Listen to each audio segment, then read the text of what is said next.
બળ મોટો કે બુદ્ધિ? સદીઓથી આ સવાલ ચાલતો આવે છે, બરાબર ને? તો આજે આપણે એક એવી મજેદાર ગુજરાતી લોકકથા સાંભળવાના છીએ જે આ સવાલનો જવાબ એકદમ અનોખા અંદાજમાં આપે છે. આ વાર્તા છે એક ચતુર માજી અને એમની ગબડતી કોઠીની. તો આ છે આપણી વાર્તાનો મુખ્ય સવાલ. શું હંમેશા શારીરિક તાકાત જ જીતે, કે પછી એક તેજ દિમાગ ગમે તેવી મોટી મુશ્કેલીને પણ હરાવી શકે છે? ચાલો આ વાર્તામાં ઊંડા ઉતરીએ અને જોઈએ કે આખરે જીત કોની થાય છે. તો વાર્તાની શરૂઆત થાય છે એક માજીથી. પણ એ કોઈ સાધારણ માજી નથી. એમની ચતુરાઈના કિસ્સા તો આખા ગામમાં જાણીતા હતા. અને હવે એ એક એવા પ્રવાસે નીકળવાના છે જેમની બુદ્ધિની અસલી પરીક્ષા લેશે. એક ગામ હતું જ્યાં આ માજી એકલા જ રહેતા હતા. એમને પોતાની એકની એક દીકરીને મળવાનું બહુ જ મન થયું, એટલે એમણે તરત જ દીકરીના ગામે જવાનું નક્કી કરી લીધું. પણ એમાં એક મોટી તકલીફ હતી.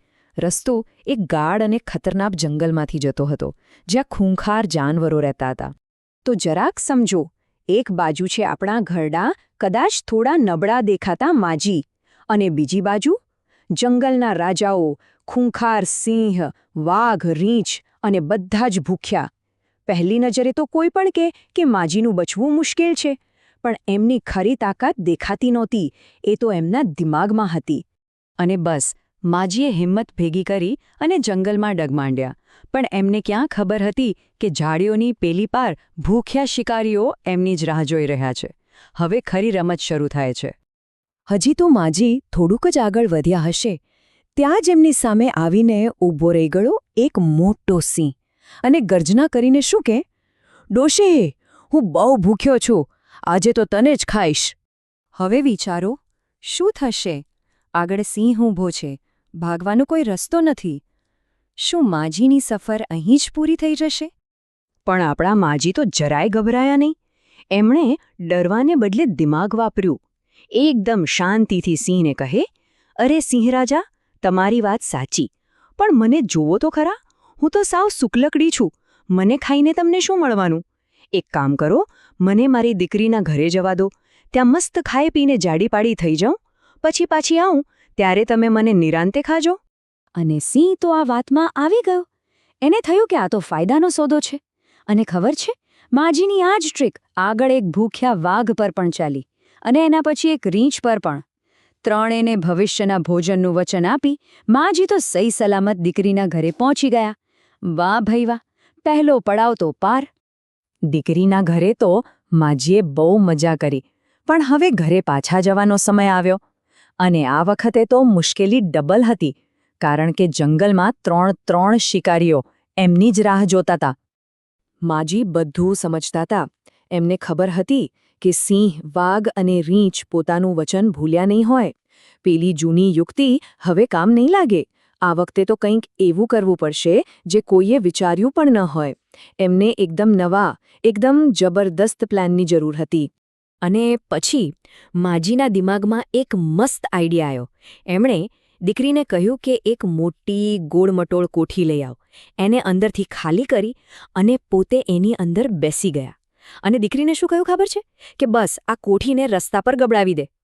કેવો જબરદસ્ત પ્લાન, નહીં? અને બસ હવે માજીનો પ્લાન શરૂ થાય છે.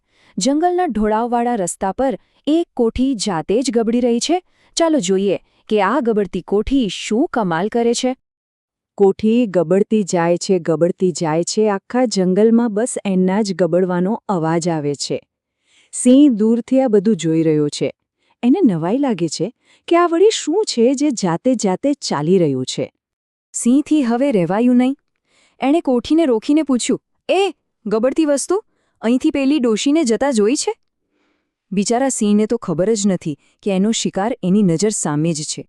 અને અહીં માજીએ વાપી પોતાની બીજી યુક્તિ. કોઠીની અંદરથી જ પોતાનો અવાજ એકદમ બદલીને પાતળા અવાજમાં ગાયો, "કઈ ડોશીને કયું ગામ, ચાલ રે કોઠી, આપણે આપણા ગામ." એવું જ લાગતું હતું કે જાણે કોઠી પોતે જ વાત કરી રહી છે. આ સાંભળીને તો સિંહના પગ નીચેથી જ જમીન સરકી ગઈ.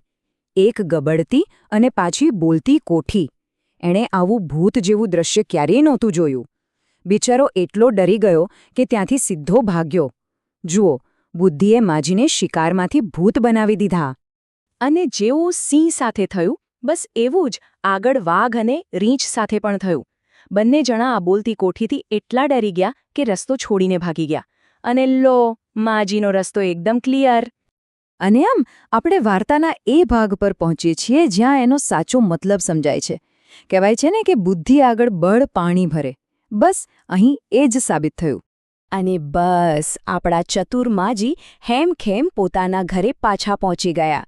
જંગલના મોટામાં મોટા શિકારીઓ પણ એમની બુદ્ધિ સામે હારી ગયા.